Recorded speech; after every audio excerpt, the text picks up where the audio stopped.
सो Hema friends welcome. सो देखिए इस question को ये इशिता किशोर जिन्होंने फर्स्ट रैंक हासिल किया था उनकी आंसर बुकलेट है। उन्होंने किस तरीके से क्वेश्चन को डील किया है और हम भी इससे क्या आइडिया ले सकते हैं, वो सारी बातें यहाँ पे डिस्कस होने वाली है।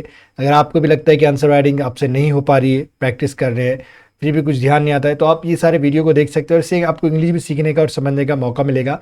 और इस तरीके की क्वेश्चन आप देखते रहोगे तो आपको एक आइडिया मिलेगा कि हाँ भाई, इंट्रोडक्शन, बॉडी, कंक्लूजन और कीवर्ड्स वगैरह, जो टैग्स वगैरह किस तरीके से इस्तेमाल करना है, कौन से क्वेश्चन में कौन सी चीज़ें ज़्यादा जोर देना है, वो हमें समझ में आता है। आप ये वीडियो को देख सकते हैं, आपका टाइम इन्वेस्ट होगा, वेस्ट नहीं होगा यहाँ पर। और वीडियो अपने दोस्तों के साथ शेयर करें, उन्हें भी जाके फ़ायदा हो। और कमेंट में ज़रूर अपनी राय दें, वैल्यूबल कमेंट ज़रूर करें आपको क्या लगता है वीडियो को देखकर। चलिए क्वेश्चन शुरू करते हैं।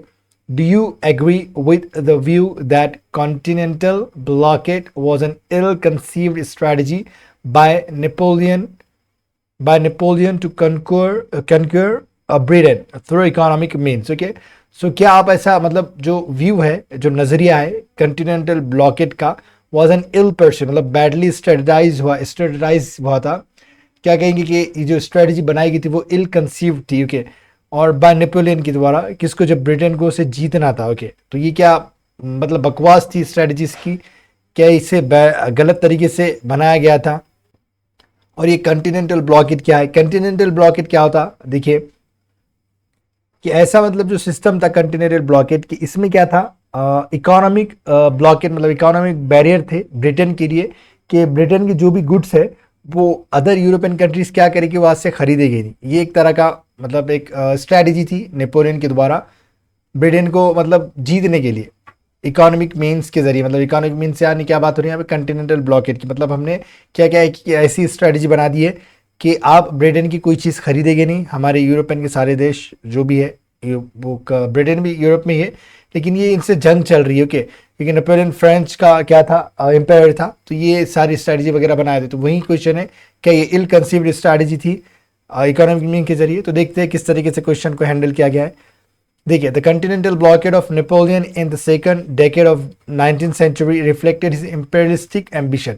तो ये जो कंटिनेंटल ब्लॉकेड था नेपोलियन की सेकंड डेकेड, डेकेड क्या होता है, 10 सालों का एक डेकेड होता है, तो सेकंड डेकेड में 19th सेंचुरी में जो हुआ था वो क्या दर्शाता है, इंपेरियलिस्टिक व्यू। मतलब इंपेरियलिस्ट व्यू यानी मतलब मैं ही सब कुछ हूँ, मेरा देश ही सब कुछ है और तुम लोग क्या हो। जो इंपेरियलिज्म होता है, आपको पता है ना कि ब्रिटिशर्स आए थे हम पे राज किए, तो उनका व्यू क्या था कि भाई हम पावरफुल है और हम अभी क्या करेंगे, आप पे कब्जा करेंगे और आपको हम बंदी बना लेंगे, मतलब एक तरह का प्रिजन में आपको डाल देंगे और हम आप पर राज करेंगे। तो वो एक इंपेरियलिस्टिक व्यू है।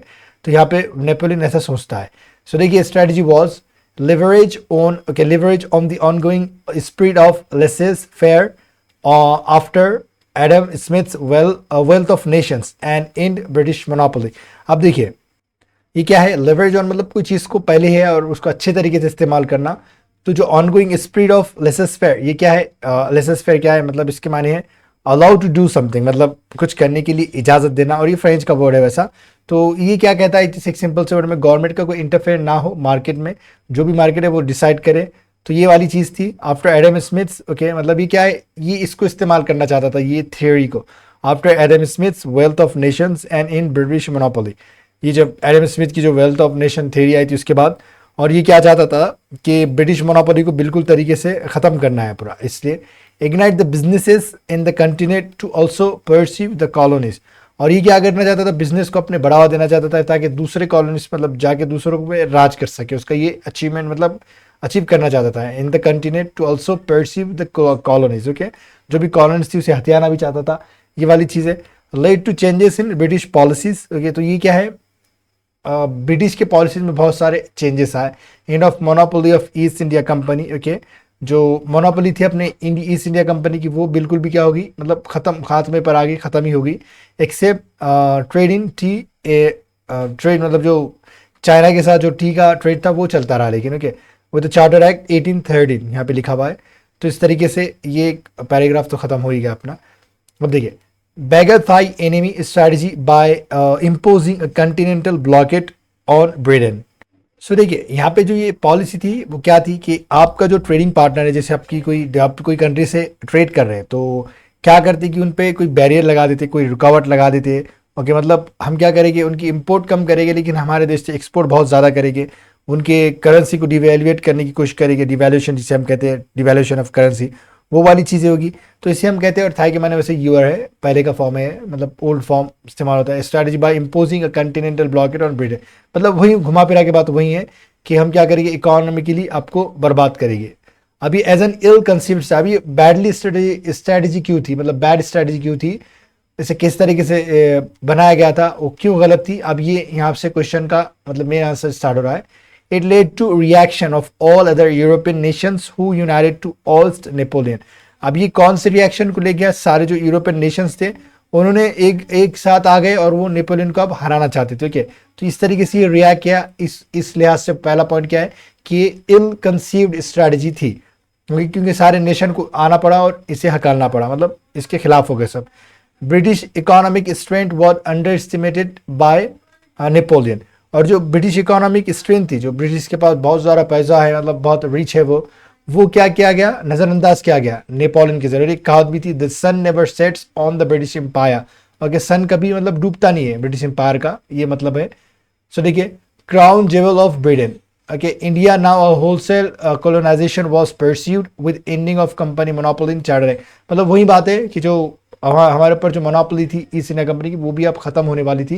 कॉलोनाइजेशन का वो भी चार्टर एक्ट के द्वारा होने वाला था। ओके, मतलब क्या है, मतलब जो कॉलोनाइजेशन था वो तो अब खत्म हो गया, लेकिन अब क्या है, कंपनी की मोनोपोली यहाँ से बढ़ने लगी, ये वाली चीज़ है। Okay, this gave strategic advantage to Britain beyond economy. मतलब ये जो जब से मोनोपोली बढ़ गई ईस्ट इंडिया कंपनी की, तो ये क्या गया, एडवांटेज देने लगा, स्ट्रैटेजिक एडवांटेज ब्रिटेन को बियॉन्ड इकोनॉमी।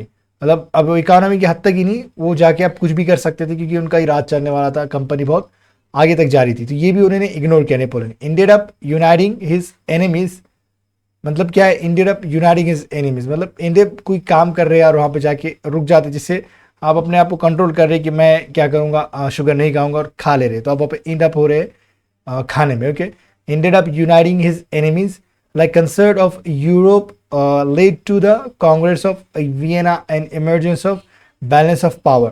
ओके, तो इस वजह से क्या हुआ कि जो कंसर्ट ऑफ यूरोप है led to the congress Vienna, right, congress of Vienna and emergence of balance of power. ये दो चीज़ें क्या है, उभर कर आई, ये करने की वजह से, मतलब वो आया एनिमी को इकट्ठा कर रहा था, लेकिन उसका उल्टा ही हो गया, मतलब कांग्रेस ऑफ वियना और बैलेंस ऑफ पावर, ये क्या हो गई, इमर्ज होगी, उभर कर आई, राइट। फिर देखिए, शॉर्ट कमिंग्स ऑफ नेपोलियन क्या थी, कि इसकी मतलब खामियां क्या थी। मायोपिक विथ नेबर्स, मतलब ये मायोपिक क्या होता है कि नैरो माइंडेड इंसान, छोटी सोच वाला इंसान था ये अपने नेबर्स के साथ। लिमिटेड इमेजिनेटिव कैपेसिटी, वही बात हो रही है, मतलब उसकी इमेजिनेटिव पावर उतनी नहीं थी, अब वो अपने दुश्मन को ही कमजोर समझने लग गया था। Okay, right. Ignore the strength of British colonies. Okay, British की जो भी कॉलोनीज थी वो अपने मतलब उसे इग्नोर कर रहा था, उसकी स्ट्रेंथ को। Under estimated economic power house of Britain, वही बात है घुमा फिरा के कि इकोनॉमिक पावर को क्या है, कमजोर, मतलब ब्रिटेन को कमजोर समझ रहा था, राइट। फिर देखिए, yet Napoleon's continental policy assured in an era of free trade and put forth a significant challenge to British economic might। अब क्या जो इसकी पॉलिसी थी, कंटिनेंटल पॉलिसी, उसने क्या किया, एक गाइड की तरह, गाइडेंस की तरह काम किया, ओके, एक रास्ता दिखा दिया लोगों को, राइट, कहीं का, फ्री ट्रेड का, ओके, कि हम भी खुद से ट्रेड कर सकते हैं। एंड पुट फोर्थ, और क्या एक प्रपोजल के तौर पे क्या रखा, एक सिग्निफिकेंट चैलेंज रखा, किसके सामने, ब्रिटिश इकोनॉमिक माइट के सामने। मतलब माइट यानी बहुत बड़ा जो होता है ना, अजीम शहनशाह जिसे कहते हैं, वो वाला। ब्रिटेन की इकोनॉमी बहुत पावरफुल समझ जाती थी, तो उसके सामने एक सिग्निफिकेंट चैलेंज, चुनौती रख दिया।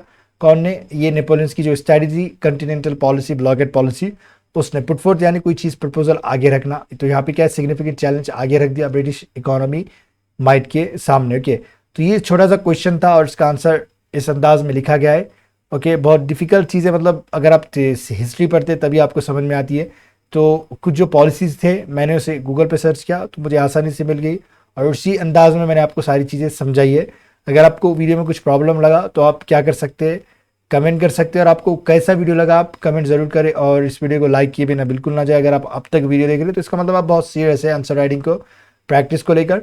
ओके, और दूसरी बात, ये दोस्तों में आप शेयर भी कर सकते हैं और सब्सक्राइब भी करें, ताकि आपको सारे नोटिफिकेशन टाइम पर मिलते रहे। वीडियो देखने के लिए आपका बहुत बहुत शुक्रिया।